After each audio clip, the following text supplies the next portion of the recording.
بسم اللہ الرحمن الرحیم۔ السلام علیکم ڈیئر اسٹوڈنٹ، ہم کر رہے ہیں کلاس 6 اردو بک، اور آج کا ہمارا چیپٹر نمبر 3 ہے اصول حسنہ اور رواداری۔ یہ مکمل ہم لفظ بہ لفظ ریڈ کریں گے، جو مشکل الفاظ آئے گے اس کے معنی بھی کریں گے، اور جو اوپر دیے گئے تلفظ الفاظ بھی سیکھیں گے۔ سٹارٹ کرتے ہیں۔ تحمل، استقامت، مظاہرہ، عفو درگزر معاف کرنے والا، فریقین دستاویز۔ ایک ایک لفظ کو ہم ریڈ کریں گے۔ دوسروں کی طرف سے دی جانے والی تکالیف، مصائب اور اذیتوں پر صبر کرنا اور ان کو کھندہ پریشانی سے برداشت کرنا تحمل رواداری کہلاتا ہے۔ اذیت کا مطلب ہوتا ہے تکالیف دینا۔ سرکار دو عالم خاتم النبیین صلی اللہ علیہ وآلہ وصحبہ وسلم کی سیرت طیبہ برداشت اور رواداری کا کامل نمونہ ہے۔ آپ خاتم النبیین صلی اللہ علیہ وآلہ وصحبہ وسلم دوسروں کی بات توجہ سے سنتے، ان کی رائے کا احترام کرتے، اپنے مزاج کے خلاف یا ناگوار باتوں پر بھی برداشت اور رواداری کا دامن ہاتھ سے نہ جانے دیتے۔ جو ناگوار باتیں ہوتی ہیں، جو ناپسندیدہ باتیں، اللہ تعالیٰ نے اپنے آخری محبوب نبی، آخر زمان حضرت محمد رسول اللہ خاتم النبیین صلی اللہ علیہ وآلہ وسلم کی زندگی کو ہمارے لیے مشعل راہ بنایا ہے۔ ارشاد باری تعالیٰ ہے، بے شک رسول اللہ خاتم النبیین صلی اللہ علیہ وآلہ وصحبہ وسلم کی زندگی تمہارے لیے بہترین نمونہ ہے۔ سورۃ الاحزاب آیت نمبر 21۔ اگرچہ دنیا کی مذہبی اور سیاسی شخصیات کی زندگیوں سے ہمیں برداشت اور رواداری کی کئی مثالیں مل جائیں گی، لیکن یہ سب حضور خاتم النبیین صلی اللہ علیہ وآلہ وصحبہ وسلم کے مقابلے میں بہت معمولی ہوتی ہیں۔ آپ خاتم النبیین صلی اللہ علیہ وآلہ وصحبہ وسلم کی زندگی صبر و تحمل اور برداشت کا ایسا کامل نمونہ ہے جس کی پوری انسانی تاریخ میں کوئی مثال نہیں ملتی۔ آپ خاتم النبیین صلی اللہ علیہ وآلہ وصحبہ وسلم نے جب اہل مکہ کو ایک اللہ پر ایمان لانے کی دعوت دی تو وہ سب آپ خاتم النبیین صلی اللہ علیہ وآلہ وصحبہ وسلم کے جانی دشمن بن گئے۔ انہوں نے آپ خاتم النبیین صلی اللہ علیہ وآلہ وصحبہ وسلم اور آپ خاتم النبیین صلی اللہ علیہ وآلہ وصحبہ وسلم کے ساتھیوں پر ایسا حیات تنگ کر دیا، ان کی زندگی تنگ کر دی، ان کو اجیرن کر دیا۔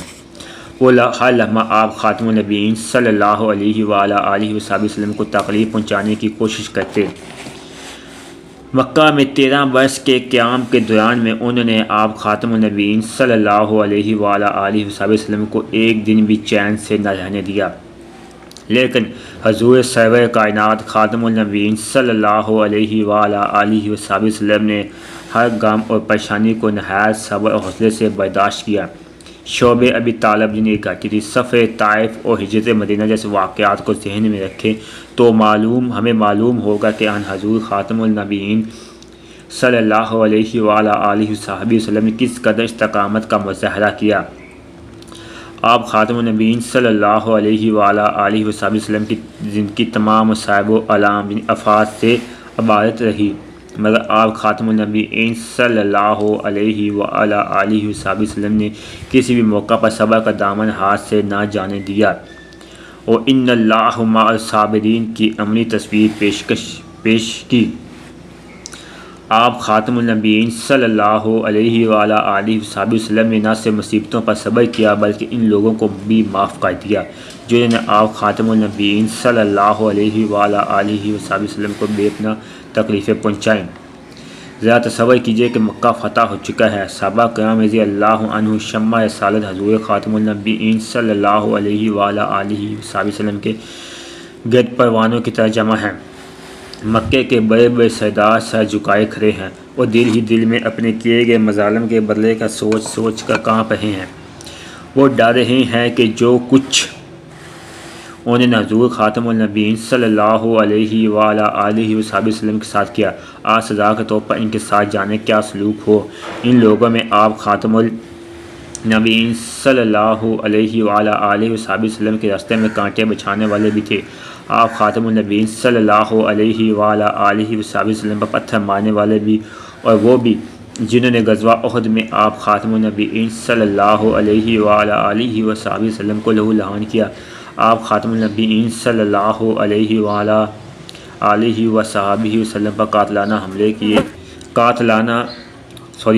حملے کرنے والے بھی، اور وہ بھی جنہوں نے آپ خاتم النبیین صلی اللہ علیہ وآلہ وسلم کے پیارے چچا حضرت حمزہ رضی اللہ عنہ کو شہید کر کے ان کے جسم کے ٹکڑے کیے، ان کا جگر چبایا۔ سرور کائنات خاتم النبیین صلی اللہ علیہ وآلہ وسلم نے ان پر ایک نظر ڈالی اور سوال کیا، اے قریش، تمہیں کیا توقع ہے کہ میں اس وقت تمہارے ساتھ کیا معاملہ کروں گا؟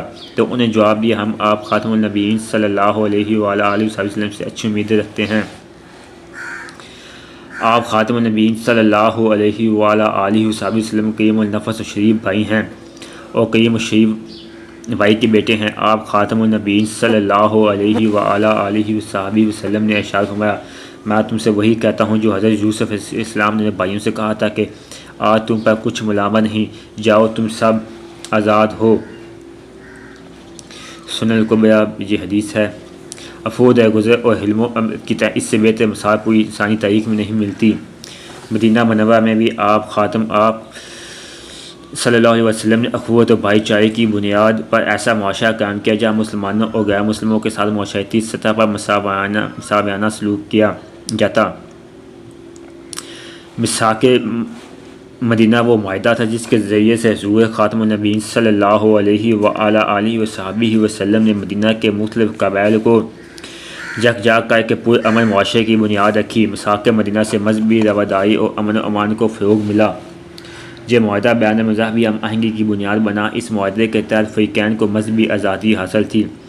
اس معاہدے میں یہ بھی شرط بھی شامل تھی کہ ظالم کے مقابلے میں مظلوم کی مدد کی جائے گی اور قاتل کو کوئی پناہ نہیں دی جائے گی۔ اس طرح مدینہ منورہ میں اسلامی حکومت قائم ہو جانے کے بعد آپ خاتم النبیین صلی اللہ علیہ وآلہ وسلم نے اہل نجران مسیحیوں کے ساتھ معاہدہ کیا،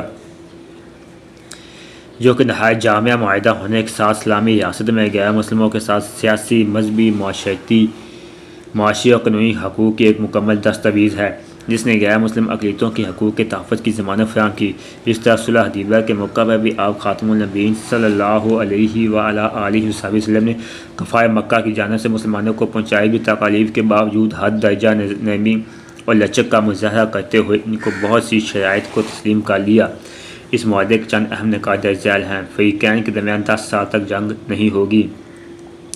قریش کا جو شخص رسول اللہ خاتم النبیین صلی اللہ علیہ وآلہ وسلم کے پاس بھاگ کر مدینہ جائے گا اسے واپس کرنا ہوگا۔ رسول اللہ خاتم النبیین صلی اللہ علیہ وآلہ وسلم کے ساتھیوں میں سے جو شخص قریش کے پاس جائے گا اسے واپس نہیں کیا جائے گا۔ قبائل میں سے کوئی بھی قبیلہ کسی ایک فریق کا حلیف بن کے اس معاہدے میں شامل ہو سکتا ہے۔ محمد رسول اللہ خاتم النبیین صلی اللہ علیہ وآلہ وسلم اس سال عمرہ کیے بغیر واپس جائیں گے، البتہ اگلے سال عمرہ کر سکیں گے۔